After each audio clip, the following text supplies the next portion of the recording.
Les déviations racontent l'histoire de celles et ceux qui ont changé de vie. Pour nous suivre et ne rien manquer de l'actualité de notre média, rendez-vous sur notre site, abonnez-vous à notre chaîne YouTube, notre page Facebook, notre compte Instagram et notre podcast sur toutes les plateformes d'écoute habituelles. Écrivez-nous, parlez des déviations autour de vous et dites-nous que vous nous aimez. Les Déviations est un média indépendant et nous avons besoin de votre soutien. Tout de suite, un nouvel épisode, une nouvelle histoire, une déviation. Tu parles à quelqu'un qui a cramé 8 boîtes, qui a peur de l'échec. Mais t'es ouf ou quoi? L'échec, c'est là où t'apprends le plus. Il y a que les débiles qui ont peur de l'échec. L'échec, ça fait partie de la réussite. Si tu sais pas perdre, tu gagneras jamais.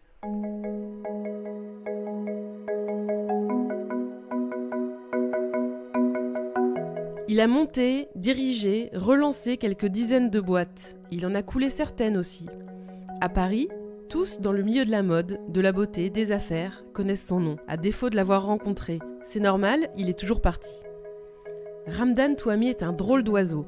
Un fils d'ouvrier agricole, devenu avec sa femme, Victoire de Taillac, un chef d'entreprise au succès remarquable. Leur dernier coup de maître, c'est Bully, des officines de beauté inspirées par un apothicaire du 19e qui éclosent dans le monde entier. Rencontre avec Ramdan Touami, un provocateur obsédé par l'art de vivre, un hyperactif passionné d'histoire, un punk chez les bourgeois.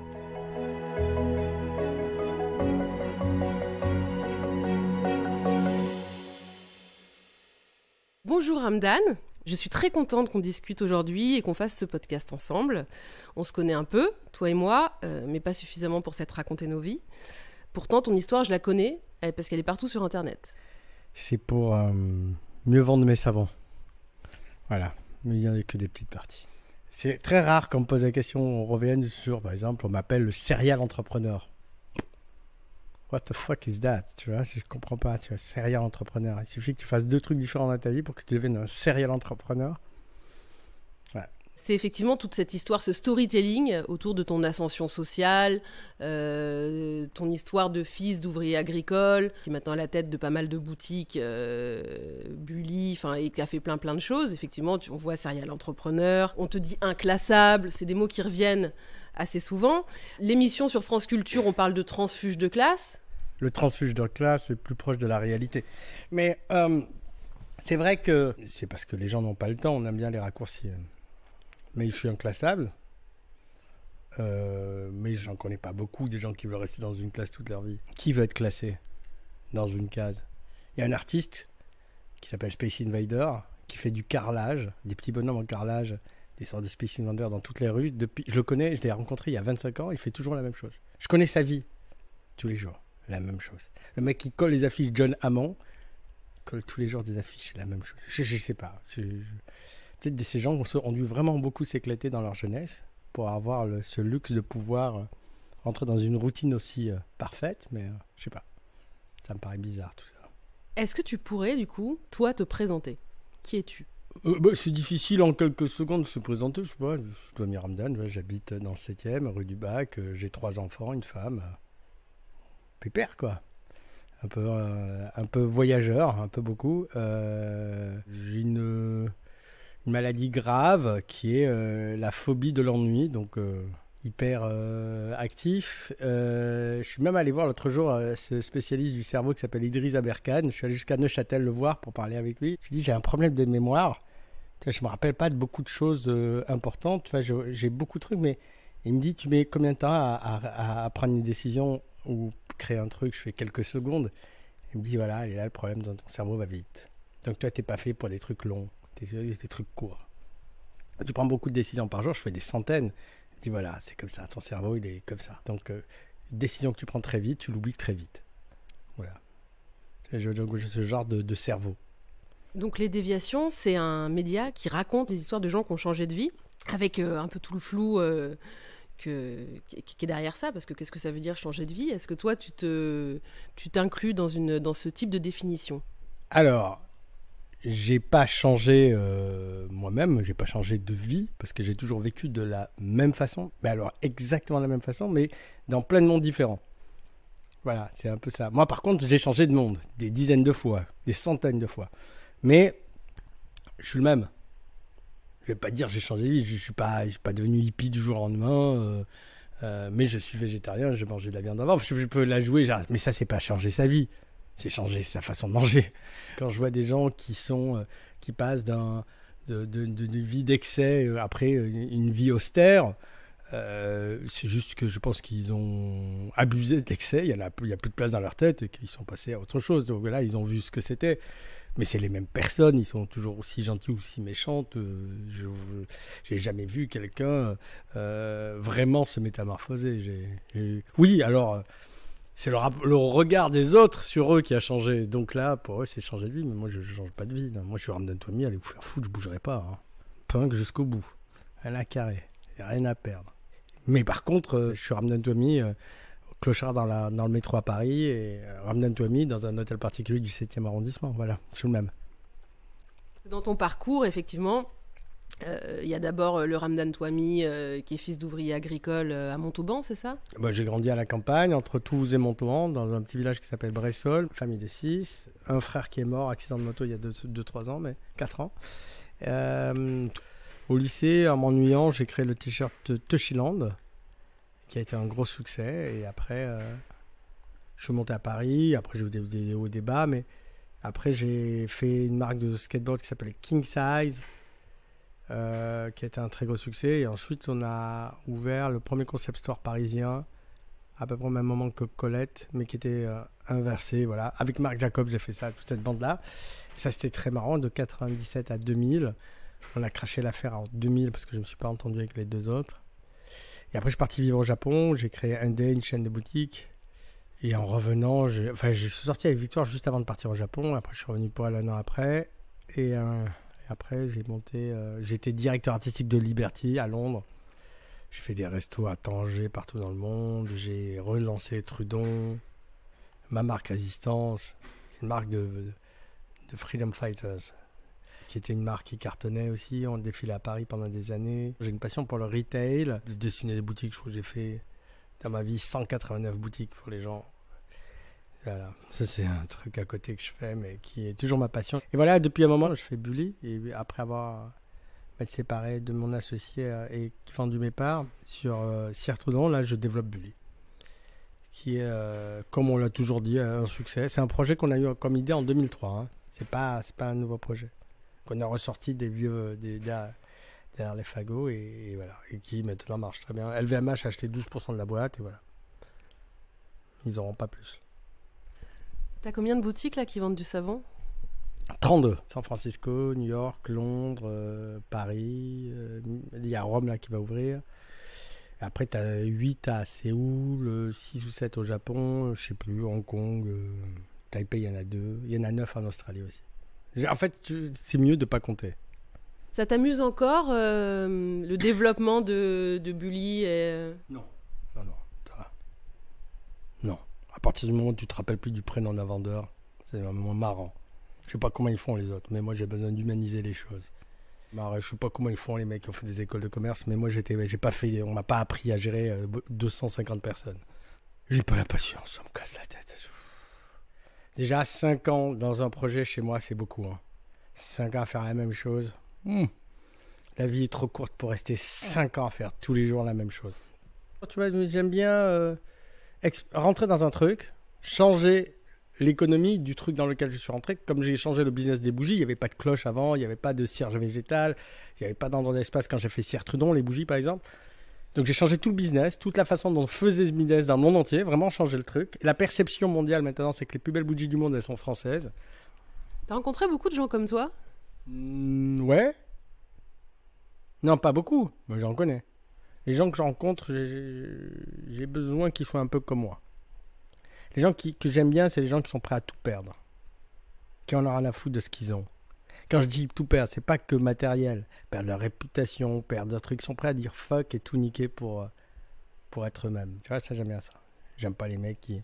Je connais des mecs qui réussissent. Mais putain, les mecs, c'est des attachés de presse, les mecs. C'est pas des humains, quoi. Tu vois.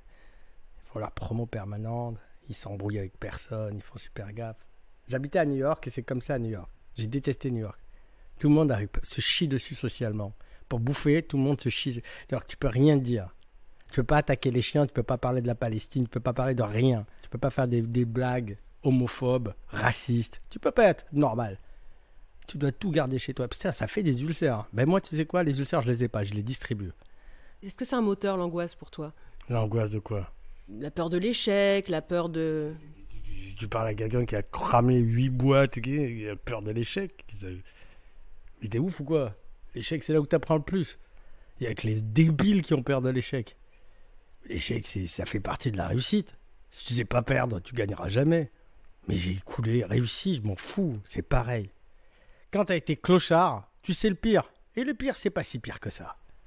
Donc ça va, tranquille, le chat coule la fourmi rouge, on avance. Non, je dis, j'ai juste un problème, j'ai peur de m'ennuyer. Après. T'es volontiers provocateur. Alors là, je pense que c'est une expression que tu vas pas aimer, parce que c'est peut-être un peu un résumé un peu facile. Mais en tout cas, je sens chez toi une espèce de jouissance et d'amusement à choquer un peu, à... Non, c'est une éducation différente, c'est pas pareil. Là, le vernis bourgeois hypocrite, il n'y a pas. Il n'y en a pas, il n'y a jamais été, il n'y a pas eu une seule couche dessus, il n'y a rien. Donc je le vois aujourd'hui parce que je découvre, en 20 ans, j'ai vu quand même l'autre partie de Paris, 20-25 ans que je vois, j'ai vu une autre façon de voir les choses et j'ai vu comment ils étaient. Mais moi, dans mon éducation, il a toujours été, c'était assez violent, c'est ouvrier et tout, on dit ce qu'on pense. Et en fait, ça, c'est le seul truc que j'ai pas appris avec toutes les années. Nos filtres. Et j'adore la baston.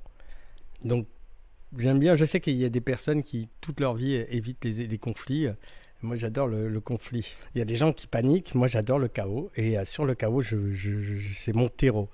Après, j'ai jamais essayé dans ma vie à être le plus populaire de la cour d'école. Ça n'a jamais été mon truc. Tu vois, il y avait mes extrêmes, il y avait mes fans. Et puis les autres. Les autres ne m'intéressent pas beaucoup, en fait. Là, j'ai reçu, par exemple, hier sur Instagram, un mec cherchait du travail. J'en reçois beaucoup, j'ai l'impression que c'est par ce médium qu'ils veulent vraiment me toucher. Et le mec, il dit, j'adore ce que vous faites, j'ai envie vraiment de travailler avec vous. Peu importe votre réputation. Et qu'est-ce que je réponds à ça? Si le mec, il prend ça en considération, qu'est-ce qu'ils vont casser les couilles? Sois fan vraiment. Et garde que le positif, il ne fait pas le mec... je n'ai pas répondu. Aujourd'hui, c'est que ça. C'est que... On s'intéresse vraiment qu'à ce que les gens pensent de toi, de ton temps de travail. Mais fais ton travail. Moi, le seul truc qui m'intéresse, c'est mes clients. Et jusqu'au preuve du contraire, ça va. Si j'avais commencé à écouter les mecs de Paris, ou les mecs de je sais pas où, ou de Toulouse quand j'étais jeune, mais j'aurais jamais fait un quart de ce que je fais. Mais t'imagines ce que c'est la réputation? C'est un taf à plein temps. Si tu devais gérer ta répute... T'écoutes personne. Même pas ma femme. Personne. Ni mes parents, ni ma femme, ni mes enfants, personne. Mes décisions, je les prends seul. Vous savez pourquoi? Parce que quand ça part en couille, t'es le seul à assumer. J'aime pas partager le bordel. Quand ça part en couille, je suis seul. Une seule fois, je l'ai écouté. On a craché une boîte qui cartonnait. Et ça a été pas terrible pendant quelques mois. Et là, à partir de ce moment-là, j'ai dit, les décisions, je les prends seul, je les assume seul. Je suis un grand garçon. Et nique sa mère, la vie, c'est un voyage. Et je veux choisir la direction où je veux aller. Tu vois, j'ai pas envie de la partager. Je travaille pas d'aider ailleurs, je fais tout moi-même. Je dessine mes boutiques, je travaille avec personne. Visuellement, toutes les vieilles petites boutiques, elles ont été détruites en trucs de branchouille. Et moi, je suis un des plus grands pourfendeurs de ce truc-là. Moi, je suis carrément, je parle de déglobalisation esthétique. Je dis, on revient sur nos frontières. Je suis vraiment le Marine Le Pen, voire le Jean-Marie Le Pen de l'esthétique. Je dis, non, on est français, voilà, nos codes, boum, boum, boum. Voilà, chacun ses trucs parce que la Terre est en train de ressembler à la même chose partout. Moi, c'est vraiment punk. J'ai une réputation dans le métier. Je vais la faire courte. C'est que Ramdan va menacer de sauter de la falaise dans une négociation. Et le problème avec lui, c'est qu'il va le faire. Donc, je suis vraiment un dingue. Parce que je m'en fous des choses matérielles. T'aimes pas les vacances? Si? J'en ai pas. Là, j'y vais pour la première fois 1 mois parce que mon docteur m'a dit que je devais y aller. J'étais en situation presque burn-out. Donc il a dit, il faut vraiment que tu y ailles. Là, tu es au bout physiquement. Il faut que tu y ailles parce que tu as beaucoup travaillé ces 8 dernières années sans arrêt, sans discontinuer tous les jours. C'est même le dimanche. Il a dit, il faut que ton corps se repose. Donc là, j'y vais un peu. Mais je travaille un peu. Je profite de ces vacances pour faire un magazine avec des gens. Donc j'ai des photographes, des journalistes qui viennent à la maison. J'ai loué des baraques un peu partout. En fait, c'est pas vraiment des vacances. Mais c'est le genre de truc où je fais un truc marrant. Je fais un magazine sur moi-même. Ah bon? qui s'appelle Wham. C'est le premier magazine papier post-Instagram, égocentrique, pareil. J'anticipe la fin d'Instagram. Je fais une version vintage. Ouais, non, j'ai interviewé. Et là, je reviens ce matin de Tokyo où j'ai interviewé d'autres potes et j'ai interviewé tous les gens que j'aimais dans le monde. Et j'ai fait un mag qui s'appelle Wham, W-A-M. Et la couve est assez rigolote. Je suis à 3000 mètres d'altitude dans un des hôtels les plus incroyables où il y a eu un James Bond. Et je suis allé là-bas et j'ai fait le Marocain. J'ai adoré l'hôtel, j'ai acheté l'hôtel. Et ça, c'est vraiment un truc, je suis assez fier de mon coup là. C'est un hôtel que je connais depuis 25 ans et il était à vendre et je l'ai acheté sur le coup en même temps. Tu verras, il a en couve du mag. C'est assez marrant. Mais ouais, c'est assez foutraque ma façon de vivre. Tu sais, je suis à découvert tout le temps. Hein. Je suis quelqu'un qui a. Je pense que je mets de l'argent sur mon compte en banque quand ma banque m'appelle. Je suis ce genre de mec. Enfin, je fais des gros virements, mais il m'appelle, il dit il y a un truc là, on est à moins 18. Ah merde! Je vous envoie ça tout de suite. Et voilà. Mais je suis pas un mec qui sait gérer tous les jours. Je suis un très mauvais du tous les jours. La dernière fois qu'on s'est vu, tu m'as dit, tiens, si on fait ce podcast ensemble, faudra qu'on parle de la bourgeoisie. Les bourges, c'est pas une histoire de thunes. C'est des gens qui peuvent parler à leurs parents toute leur vie, à leurs potes toute leur vie, parce que ça ne bouge pas. C'est ça un bourge pour moi. C'est un mec qui naît dans un monde. Et les gens avec qui ils ont traîné petits, c'est toujours leurs potes, ils sont dans leur truc, ils ont tous à peu près la même vie. Ils ont la même vie que leurs parents, à peu près. Socialement, je veux dire. Et économiquement et tout. Moi, parler à mes potes d'enfance, mais c'est la science-fiction. Je peux pas leur dire ma vie, je peux pas raconter un quart de ma vie. Je peux rien dire à mes parents. J'ai aucun sujet en commun avec mes parents. Je peux rien dire à mes frères et sœurs, à mes cousins. Salut, ce matin, j'étais dans un avion, je vais te raconter. J'étais en première classe, Tokyo-Paris, Haneda, le 23h50 que je connais par cœur. Les gens me reconnaissent dans l'avion tellement je le prends tous les mois. Et je suis assis, et qui vient s'asseoir à côté de moi? On est en première, on n'est que moi et elle. Naomi Campbell, complètement folle. L'enfer. Après, elle a fait des scandales à l'avion, elle est tombée au décollage, elle était debout. Mais je raconte ça à ma mère. D'abord, elle dit, c'est quoi la première? Après, il n'y a que 4 places dans l'avion. Mais... quelle histoire, combien ça coûte la place? Et je lui dis le prix, elle devient folle. C'est une année du salaire de mon père. Après, je lui dis qui est Naomi Campbell, top modèle. Elle va me dire en plus elle est noire. Ouais, comment elle fait? Je sais pas, j'ai l'impression d'être d'une vieille planète. Je suis pas confortable dans le monde des bourges parce que je comprends rien à leur délire. Mais j'ai aussi plus du tout de place pour parler avec les caras avec qui j'ai grandi ou les mecs de la campagne. Dans la campagne, dans le Tarn-et-Garonne, si je lui raconte un quart de ma vie, autant je suis plus du tout connecté avec les Arabes bourges. Pour eux, je suis un ovni. Demande à Jamel Debbouze ou des gens comme ça, et tu te diront, Ramdan Touhami, c'est un ovni pour nous. Eux, ils sont encore très, je vais pas dire communautaires, mais ils sont encore vraiment entre eux, ils sont toujours dans leur van. Ils sont très... Eux, quand ils vont voir les mecs de cité, ils continuent à parler. Moi, j'ai pas du tout les mêmes passions. Du coup, ton cercle proche, alors c'est quoi dans ces cas-là? Comment on fait quand on se retrouve ni dans la bourgeoisie? En l'occurrence, c'est même plutôt l'aristocratie avec ta femme. Ouais, elle, c'est l'aristocratie, mais elle est entourée quand même de bourges. T'es le caméléon, tu t'adaptes. Mais c'est très très inconfortable tout le temps. T'es jamais sur tes deux guiboles, tu vois. Il y a 2-3 potes sur qui je peux m'appuyer, notamment ce gars qui s'appelle Philippe, qui vient, pareil, banlieue, à côté de Grenoble, ouvrier, qui a super réussi. Et lui et moi, quand on se retrouve, on redevient normaux. On va voir des matchs de foot. Et après, on va se faire en 3 étoiles. Oh là là. Mais c'est... il n'y a que lui, tu vois, je peux faire ça. Hein, et il n'y a que lui qui a les moyens. Tu sais, c'est le mec qui m'offre un vélo sur mesure l'autre jour de course pour qu'on aille faire du vélo cet été. C'est sa façon de dire, viens, on va faire du vélo. Mais il y en a très peu des comme ça. Est-ce que tu penses que c'est plus dur en France de prendre l'ascenseur social qu'ailleurs? Il n'y a pas d'ascenseur social, arrêtez les gars. Il n'y en a pas en France. C'est trop exceptionnel de réussir en France. Un ascenseur, tu ne fais pas d'effort. Tu vois, tu te mets dedans et ça monte tout seul. En France, c'est plutôt un escalier et avec des marches gigantesques et il y a plein de strates, tellement il y a de strates dans ce pays. C'est d'une difficulté. En fait, il va et c'est rare. Je sais pas comment. En fait, il n'y a même pas de méthode. À l'école, ça trie.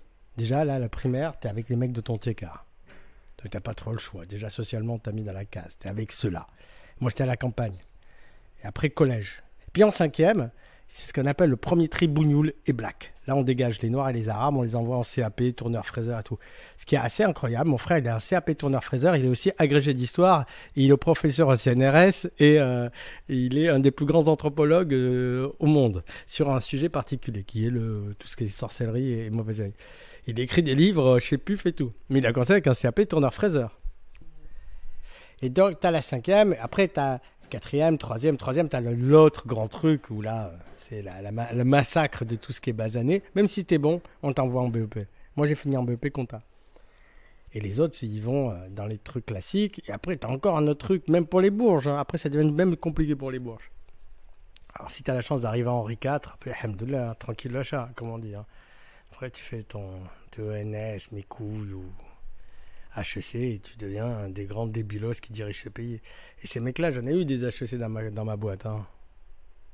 Ils étaient juste bons à l'école. Un jour, j'ai rencontré un vieux, il m'a raconté, tu sais, il me dit, j'ai peut-être fait des études, mais quand je jouais aux cartes à l'armée, les mecs qui me mettaient à l'amende, c'était des ouvriers. Et il dit, tu vois, ils ont juste pas eu de chance et ils sont pas nés au bon endroit au bon moment. T'as donc d'une certaine façon échappé à un déterminisme social. Est-ce que, pour toi, c'est dû à quoi, ça ? À ma capacité à voyager. J'ai pas cherché le bonheur en France. Je suis allé le chercher ailleurs. Donc j'ai déménagé 16 fois en 19 ans quand même. Hein. Donc, je suis quelqu'un qui voyage, qui a aucun problème pour voyager. Donc avec les enfants, on a vécu aussi bien à Jaipur qu'à Tanger 2 ans, à New York 2 ans, à Tokyo, partout. Donc les enfants, et moi d'ailleurs, la France, si t'attends quelque chose de ce bled, j'ai pas trop bœufs qui cartonnent, qui sont fités pour ici. Pour un mec comme moi, laisse béton, je suis pas fité pour ici. J'entendais ce matin une vieille interview de Lucchini, qui citait Cioran, et j'ai beaucoup aimé cette phrase. Il disait « Ce que je sais à 60 ans, je le savais aussi bien à 20, 40 ans d'un superflu travail de vérification. » Eh bien, je la reprends pour moi. Ce que je savais à 14 ans, je le sais aujourd'hui. Par contre, il y a un truc qui a changé. Je suis beaucoup plus précis sur ce que j'aime et ce que j'aime pas. Voilà. Plus je vieillis, moins d'efforts. C'est ça qui est bien avec l'âge. C'est qu'on sait vraiment ce qu'on aime et on sait vraiment ce qu'on n'aime pas. Après, ça fait connard, des fois arrogant ou des trucs comme ça, mais voilà. Très peu de gens me connaissent. C'est-à-dire que ma femme, elle connaît une partie de ma vie. Je vis avec elle, elle connaît pas l'autre. Elle connaît la partie que je lui montre. Mais mes potes encore moins. Et Vic, c'est peut-être celle qui en connaît le plus. Et je connais 30% de la sienne. Je découvre des choses, ça m'énerve des fois. Mais pas plus que ça. C'est-à-dire que pour avancer dans la vie, il ne faut pas tout donner. Tu vois. Vous avez 3 enfants avec Victoire. Comment est-ce que tu aimerais qu'ils évoluent ? Mes enfants, tant qu'ils ne font pas une école de commerce, ils peuvent faire ce qu'ils veulent dans la vie. Ils peuvent être PD, travelo, faire ce qu'ils veulent. Les écoles de commerce, c'est l'école à rien apprendre et à faire croire que tu sais tout. Tu vois. Hier, j'étais en train de discuter avec une fille à Tokyo qui était la meuf d'un pote à moi. Et elle travaille dans la pub. Elle me dit, moi, je fais de la stratégie. Elle avait 28 ans ou 27 ans. Stratégie de quoi ? Je montre aux boîtes comment faire. Je fais, mais c'est quoi ton expérience ? T'as monté une boîte ? T'as fait ça ? Elle était chez Macan. Je fais, t'as monté une boîte comme Macan et t'as une expérience à partager. Elle dit, non, mais on a analysé. Votre délire, c'est juste plus. C'est jamais mieux. Il faut apprendre, tu vois. Il faut apprendre tout ça. J'étais nul à l'école et j'ai rattrapé avec le temps, tu vois. Il faut que passionné de nouveaux trucs. Et la vie, tu vois, ton cerveau est une éponge. Il faut la remplir. Là. Et je veux que mes enfants, ils apprennent ça. Toute la vie, tu dois apprendre, te cultiver. Tu peux devenir un philosophe à 72 piges. Tu sais ce que j'aime le plus ? Mais ça, c'est vraiment le truc que j'aime. C'est quand je tombe sur des vieux de 85 ans qui créent encore, qui fabriquent des choses. La retraite, c'est quoi ce débat de la retraite ? Mais pas de retraite, c'est encore mieux. Quand tu tombes sur un mec de 85 ans qui dit « Bon, là, je suis en train artiste un peu rigolo » ou n'importe quoi, il te dit « Ah, dans les 5 prochaines années, je suis sur ce projet, ça va être ouf !» Putain, mais il a les yeux pétillants, le mec a l'impression qu'il a 12 ans. C'est ça qui me fait avancer. C'est ces mecs-là. Comment tu veux vieillir ? Ben, je vieillis tous les jours. C'est un truc qui m'arrive. J'espère que ça arrive à tout le monde. Mais rester le plus possible comme ça, le plus fou, le plus... Je pense que l'année prochaine, je passe à un autre projet et j'aurai mis assez d'argent de côté pour être encore plus punk, passer au niveau au-dessus. Je pense qu'il y a encore de la marge. Bully, c'est le projet le plus sérieux que j'ai fait. Donc après, on va redevenir con. Mais on va devenir vraiment très con parce qu'il y a des idées. Hein. Quand j'ai acheté l'hôtel et tout, il y a des idées à la... Ouais, non, ça... Là, j'étais trop sérieux. J'ai l'impression d'avoir travaillé. Si, comme si j'avais bossé, mais tout, mais Comme si j'avais bossé tous mes devoirs. Et ça, c'est pas un truc que je sais faire, c'est pas naturel. Donc là, c'est bon, j'ai fait le taf, on va passer à autre chose. Là, je m'ennuie parce que j'ai trop travaillé. Quel est ton rapport à l'ivresse ? Alors, contrôle. Tu sais, moi, j'ai un problème avec ça. Je bois pas, je fume pas. Alors, sur ce coup-là, j'ai perdu énormément d'amis. En fait, il y a le côté social de la drogue et de l'alcool et tout ça. C'est un truc hyper social. C'est très bizarre, je me suis rendu compte qu'il y avait un truc social avec. C'est-à-dire que tu prends de la coke avec un mec, t'es son pote. Et un jour, j'avais un de mes potes les plus proches qui s'appelle Dan Macmillan. On était très très proches. On traînait tout le temps. Et puis un jour, il m'a dit, j'ai un problème avec toi. Tu prends rien. Et il me dit, je fais pas confiance aux gens qui prennent rien. Même un antidépresseur, j'ai jamais pris, tu vois. Donc, j'ai même pas un quart de l'exo, même pas, je sais pas ce que c'est, même Xanax, tous ces trucs-là. Je le vois chez les autres, ça, d'ailleurs, je les insulte quand je le vois. Et moi, je bois de l'eau plate. Je bois même pas de bulles, je bois même pas de coca. J'ai découvert le café il y a 1 an. Tu sais, le café, moi, ça fait un effet dope sur moi. Alors que les gens, ça fait rien, parce qu'ils ont oublié ce que ça faisait. Même quand j'étais à la rue Clochard, dans le métro, j'ai rien pris. Et tu veux savoir ? C'est un grand regret. Je suis trop contrôle de moi-même pour perdre le contrôle. Je crois que sur ce côté-là, mes parents m'ont tellement bien éduqué. Ils étaient contre-prennent tous ces trucs-là. Donc, Comment est-ce que tu aimerais mourir ? pas con comme question. J'aimerais pas mourir en bonne santé. Ça, c'est très con. Mourir riche et en bonne santé, c'est le truc le plus con. Parce que, en fait, tu meurs avec beaucoup de potentiel encore. Tu peux faire encore beaucoup de conneries.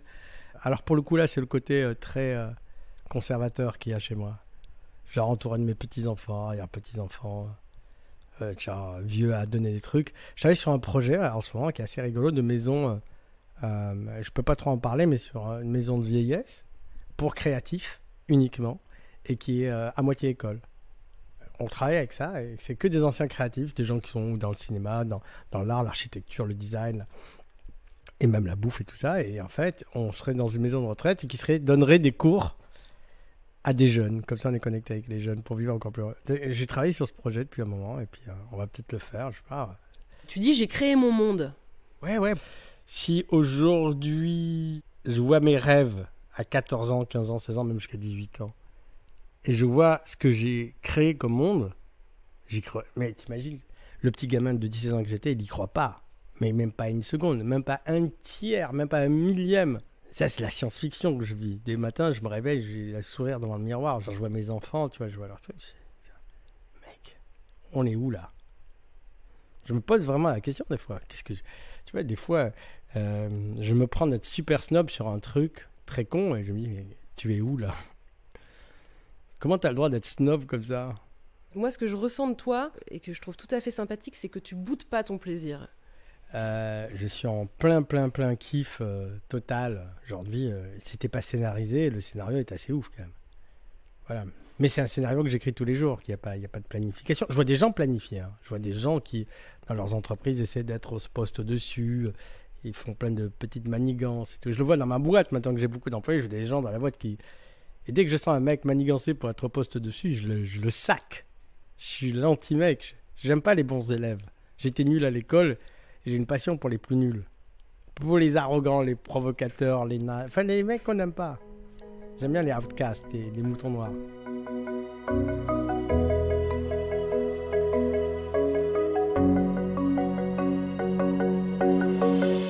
C'était un entretien mené par Laurence Velli et réalisé par Sidney Clazen pour Les Déviations en partenariat avec Grazia.